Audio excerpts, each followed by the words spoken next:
Hello hello hello class 12 के सभी student का स्वागत है आज की वीडियो में। आज की वीडियो स्पेशल आप लोगों के लिए है।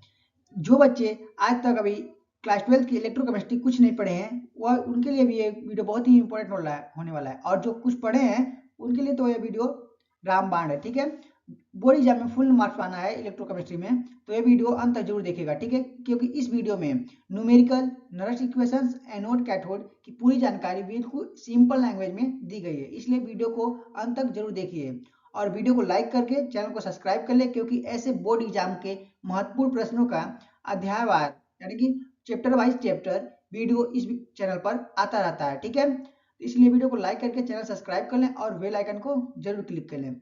बिना देर के वीडियो को स्टार्ट करते हैं आज का पहले प्रश्न से। आज का पहला प्रश्न क्या है? विद्युत रसायन किसे कहते हैं? अभी हम लोग पढ़े थे इलेक्ट्रोकेमिस्ट्री। इलेक्ट्रोकेमिस्ट्री को हिंदी में बोलते हैं विद्युत रसायन। चैप्टर अध्याय के नाम पर यह विद्युत रसायन किसे कहते हैं, तो इसका उत्तर क्या हो जाएगा? विद्युत रसायन रसायन विज्ञान की वह शाखा है जिसमें रासायनिक ऊर्जा और विद्युत ऊर्जा के बीच रूपांतरण का अध्ययन किया जाता है। इसमें मुख्य रूप से गैल्वेनिक यानी वोल्टाइक सेल तथा विद्युत अपघट जैसे इलेक्ट्रोलाइटिक सेल का अध्ययन किया जाता है। ठीक है, अध्ययन किया जाता है। विद्युत रसायन किसे कहते हैं? विद्युत रसायन रसायन विज्ञान की वह शाखा है जिसमें रासायनिक ऊर्जा और विद्युत ऊर्जा के बीच रूपांतरण का अध्ययन किया जाता है। इसमें मुख्य रूप से गैल्वेनिक वोल्टाइक सेल तथा विद्युत अपघट इलेक्ट्रोलाइटिक सेल का अध्ययन किया जाता है। समझ में आ गया? तो वीडियो को अंत जरूर देखिएगा बच्चों, इससे महत्वपूर्ण क्वेश्चन इस वीडियो में है। आगे बढ़ते हैं। अगला प्रश्न क्या है? गैल्वेनिक सेल किसे कहते हैं? यह भी इंपॉर्टेंट क्वेश्चन है। गैल्वेनिक सेल किसे कहते हैं? वह सेल जिसमें स्वस्फूर्ति रेडॉक्स अभिक्रिया के द्वारा विद्युत ऊर्जा उत्पन्न होती है, गैल्वेनिक सेल कहलाता है। गैल्वेनिक सेल कहलाता है। गैल्वेनिक सेल किसे कहते हैं? प्रश्न था, उत्तर क्या होगा? वह सेल जिसमें स्वस्फूर्त रेडॉक्स अभिक्रिया के द्वारा विद्युत ऊर्जा उत्पन्न होती है, गैल्वेनिक सेल कहलाता है। समझ में आ गया? बिल्कुल सिंपल लैंग्वेज है बच्चों, इसमें कोई फंसने वाला नहीं है। गैल्वेनिक सेल है क्वेश्चन, एकदम सिंपल लैंग्वेज में आंसर है। आप लोग इसको ध्यान से पढ़ेंगे तो बिल्कुल याद हो जाएगा और एग्जाम में अच्छा नंबर भी देखा जाएगा। वह सेल जिसमें स्वस्फूर्त रेडॉक्स अभिक्रिया के द्वारा विद्युत ऊर्जा उत्पन्न होती है, गैल्वेनिक सेल कहलाता है। ठीक है, अगला प्रश्न देखते हैं। डेनियल सेल का सेल निरूपण लिखिए।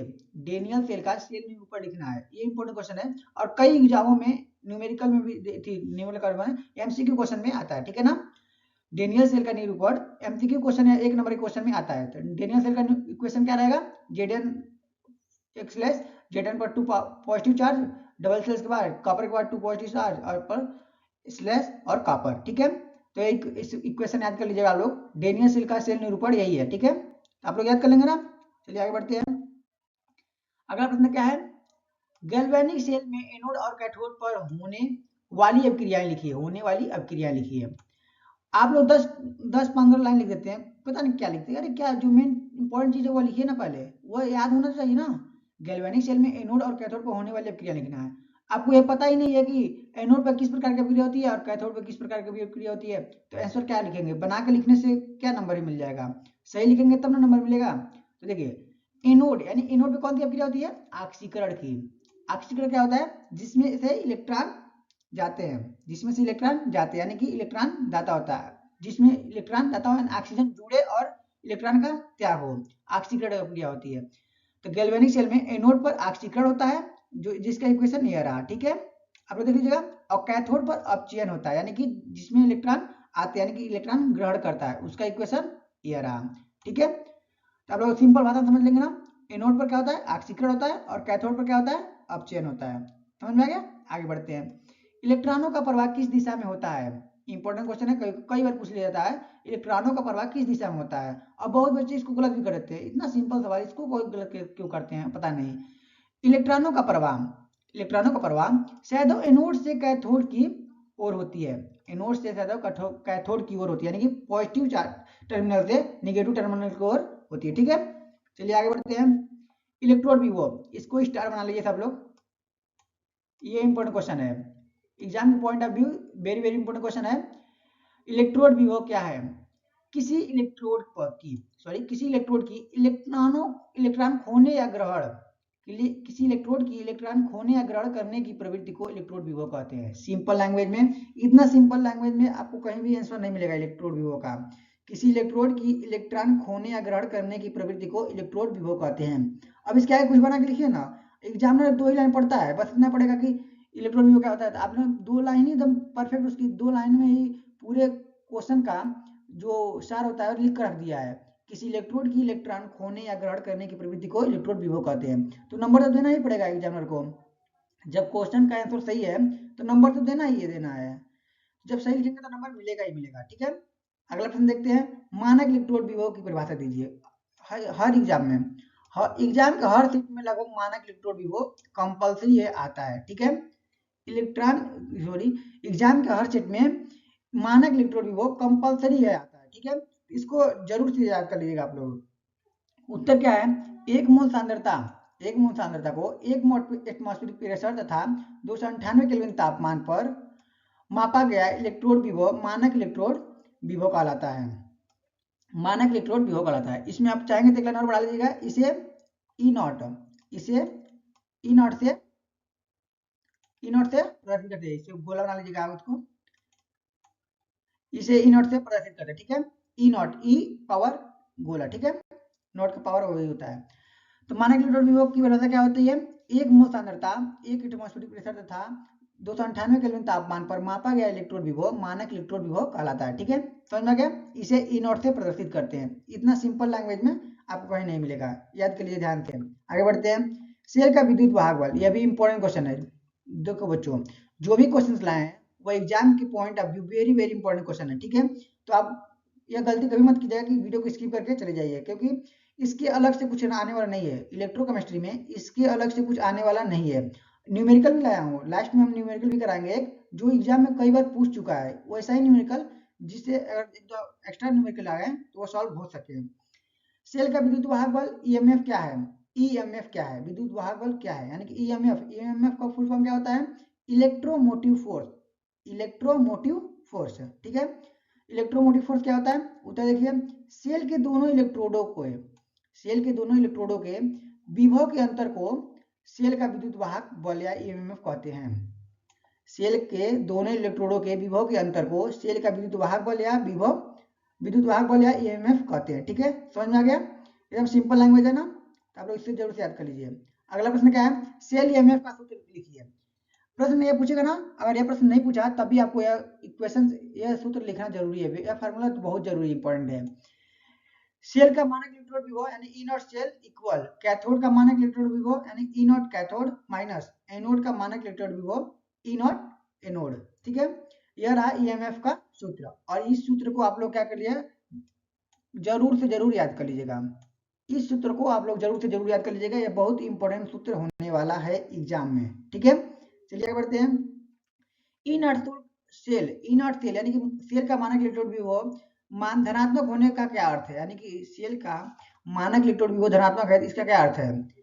यदि ई नॉट सेल धनात्मक है तो अभिक्रिया स्वतः स्फूर्त होगी, यानी स्वस्फूर्त होगी, यानी अपने आप स्वतः पूर्ण हो जाएगी। ठीक है, यदि सेल का मानक इलेक्ट्रोड विभव धनात्मक है तो अभिक्रिया स्वस्फूर्त हो जाएगी। ठीक है, ये उतना इंपॉर्टेंट नहीं है, लेकिन जानना आप लोग की जरूरी है कि और मानक इलेक्ट्रोड विभव, सेल का मानक इलेक्ट्रोड विभव धनात्मक हो रहा है तो क्या होगा, अभिक्रिया स्वस्फूर्त होगी। ठीक है, यह देखिए, यह क्वेश्चन तो वेरी वेरी इंपॉर्टेंट है, और एग्जाम में शायद ही किसी सेट में यह क्वेश्चन ना हो।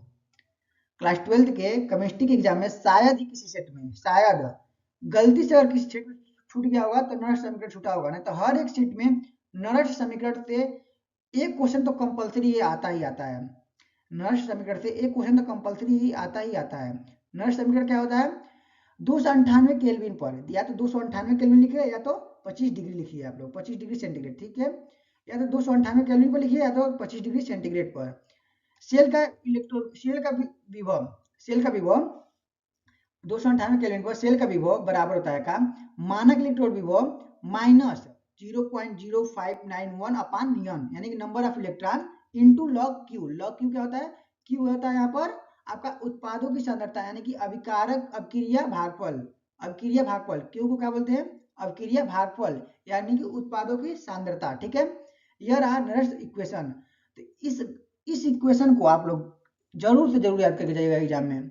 नरेस्ट इक्वेशन जरूर से जरूर याद करके जाइएगा, चाहे कुछ याद कीजिएगा चाहे नहीं कीजिएगा, लेकिन नरेस्ट इक्वेशन जरूर से जरूर याद कर लीजिएगा। ठीक है, आगे बढ़े, चलिए आगे बढ़ते हैं। नरेस्ट इक्वेशन का उपयोग क्यों किया जाता है, यानी यह भी जानना जरूरी है। एग्जाम तो यह पूछा नहीं है लगभग अभी तक, लेकिन जानना तो बहुत ही जरूरी है। नरेस्ट समीकरण का उपयोग क्यों किया जाता है? अमानक परिस्थितियों में इलेक्ट्रोड विभव ज्ञात करने के लिए नरेस्ट इक्वेशन का उपयोग किया जाता है। ठीक है, अमानक परिस्थितियों में इलेक्ट्रोड विभव ज्ञात करने के लिए नरेस्ट इक्वेशन का उपयोग किया जाता है। ठीक है, लिखिए आ गया। जिसका बेसब्री से इंतजार था इलेक्ट्रोकेमिस्ट्री के लिए, वह क्वेश्चन आ गया। फैराडे का फर्स्ट लॉ यानी प्रथम नियम, फैराडे का प्रथम नियम लिखिए।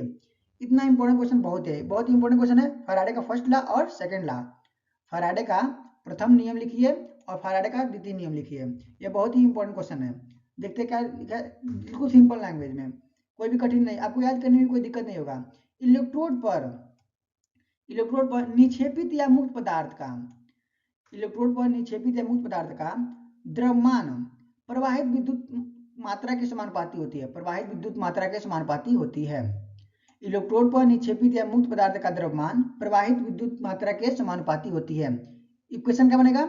m equal to Z Q, यानी m प्रोपोर्शनल क्यू होता है, लेकिन जब प्रोपोर्शनल का चिन्ह हटाएंगे हम लोग, समानुपाती का चिन्ह हटाएंगे, तो m equal to Z Q आ जाता है। जेड का क्या है, आपको जेड यहाँ पर क्या है? विद्युत रासायनिक तुल्यांक है। जेड यहाँ पर क्या है? विद्युत रासायनिक तुल्यांक है। और क्यू क्या है?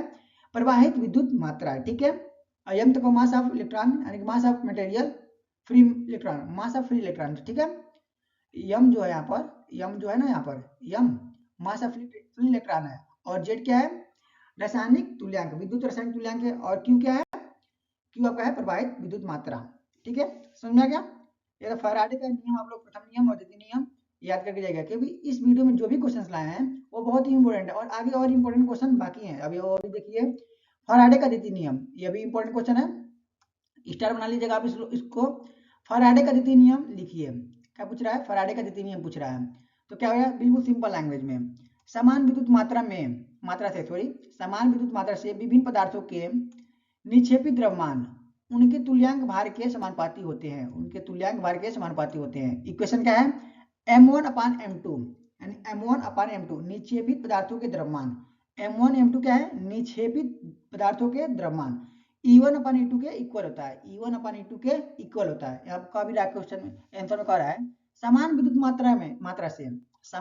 मात्रा से, यानी कि विद्युत जो मात्रा होगी वह सेम रहेगा, यानी कि कांस्टेंट विद्युत मात्रा से विभिन्न पदार्थों के, यानी कि अलग अलग पदार्थों के निक्षेपित द्रव्यमान, यानी जो भी पदार्थ, कोई अलग पदार्थ ले लिए, दूसरा कोई अलग पदार्थ ले लिए, उसका निक्षेपित द्रव्यमान जो होगा उनके तुल्यांक भार के समानुपाती होता है। तुल्यांक भार E इक्वल टू क्या होता है? आप लोग बताइए सब लोग, E इक्वल टू क्या होता है? E इक्वल टू होता है आप लोग का कैपिटल M अपान स्मॉल n, कैपिटल M अपान स्मॉल n। ठीक है, आशा समझ गए होंगे। E इक्वल टू क्या होता है? कैपिटल M अपान स्मॉल n।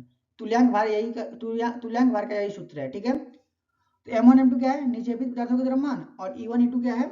आपके उनके समतुल्य भार। ठीक है, जो भी पदार्थ है उसके समतुल्य भार है। अगला प्रश्न देखते हैं। देखिए आगे न्यूमेरिकल आ गया ना, संख्यात्मक प्रश्न। ये देखिए लास्ट में क्या लिखा है? रिपीटेड, यानी कि बार बार एग्जाम में पूछा जा चुका है। संख्यात्मक प्रश्न, ऐसा संख्यात्मक प्रश्न जो बार बार एग्जाम में पूछा जा चुका है।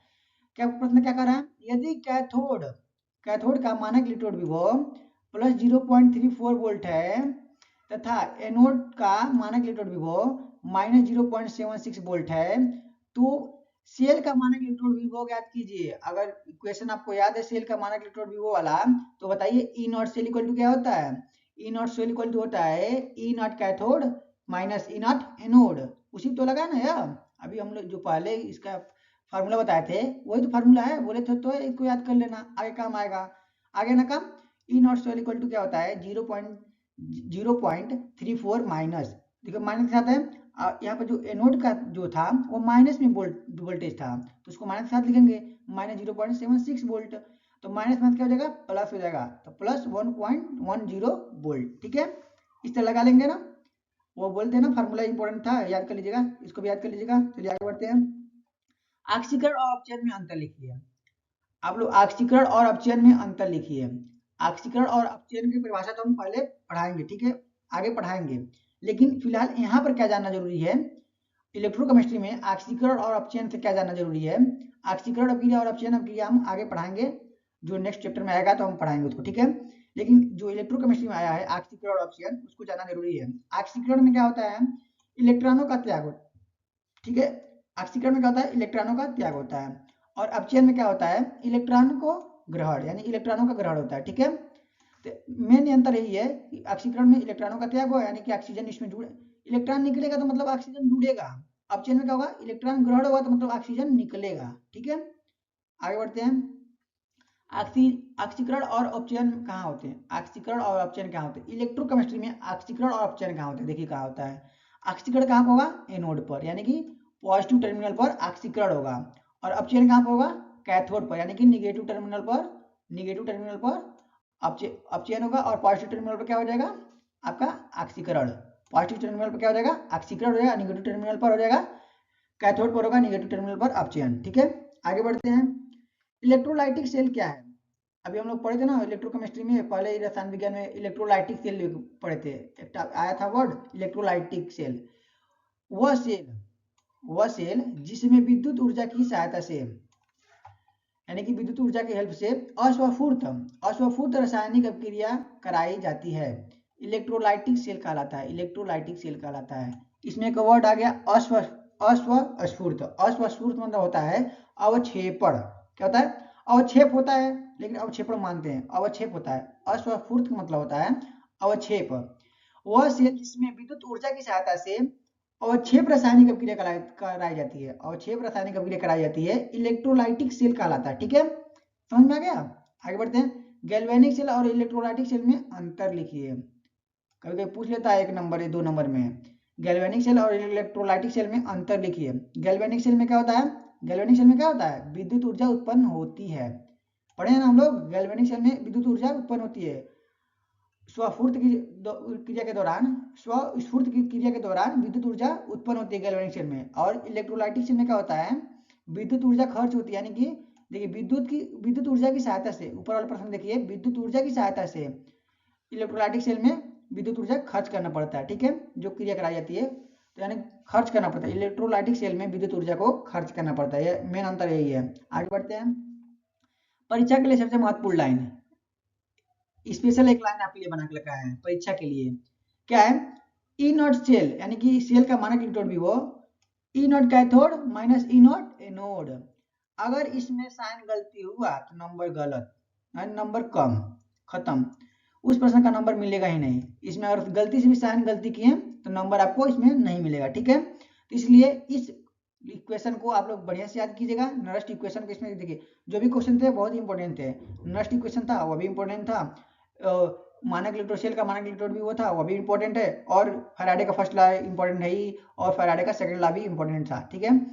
तो यह रहा इलेक्ट्रोकेमिस्ट्री का मोस्ट इंपॉर्टेंट क्वेश्चन। इन सभी क्वेश्चन को आप लोग तैयार कर लीजिएगा और अभी, और नेक्स्ट वीडियो जो आएगा वो नेक्स्ट चैप्टर का रहेगा, और उसके नेक्स्ट चैप्टर के वेरी वेरी इंपॉर्टेंट क्वेश्चन जो होंगे उस वीडियो में लाएंगे, ठीक है। तो वीडियो को लाइक कर लीजिए, चैनल को सब्सक्राइब कर लीजिए, और कमेंट में बताइए कि इस वीडियो में जो प्रश्न हम लाए हैं आप उसमें से कितने प्रश्न को याद कर चुके हैं, ठीक है। जो नहीं याद कर चुके हैं वह इस प्रश्न को लिखें और याद करें, ठीक है। शॉर्ट नोट के तहत इसको याद करें, बहुत कम लाइनों में बहुत अच्छा आंसर है और आसानी से याद भी हो जाएगा, ठीक है। तो वीडियो को लाइक करके चैनल को सब्सक्राइब कर लें और बेल आइकन को जरूर क्लिक कर लें। पूरा वीडियो देखने के लिए धन्यवाद। मिलते हैं नेक्स्ट वीडियो में। जय हिंद, जय भारत।